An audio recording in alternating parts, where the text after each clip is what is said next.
ginawa ni Jericho Rosales sa bayan ng Surigao, kaya naman marami ang natuwa sa kanyang pagbisita.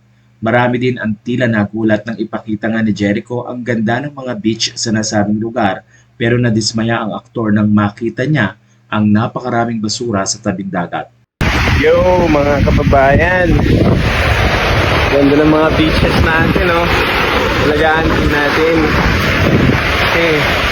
Kahit mahirap ang buhay, pag lapit ka sa kalikasan, malinis yung paligid, nakakagaan ng isip, tsaka nakakagaan ng tulong-tulong na lang tayo maglinis ng karagatan natin. Linis na dagat, maganda turismo, di ba? Equals trabaho. Pero kung ganyan, wala, sayang. Pwede pa nating ma-enjoy ito eh. Pagkakitaan mo maayos, di ba? Dagat natin, oh. Kaya natin yan. Rock and roll lang.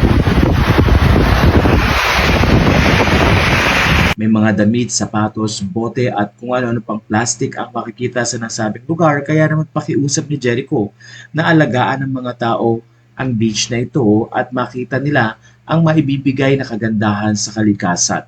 Ayon din kay Jericho, kung marunong daw ang taong magpakasaya sa nasabing lugar, sana daw ay marunong din itong mga maglinis at huwag iwanan ang mga nasabing basura sa nasabing dagat. Doon ay sari-saring basura at mga kalat ang nakita ni Jericho na talaga namang ikanalungkot din ng mga netizen. Narito ang ilan sa mga video at photo na kanyang ibinahagi at may mga caption pa.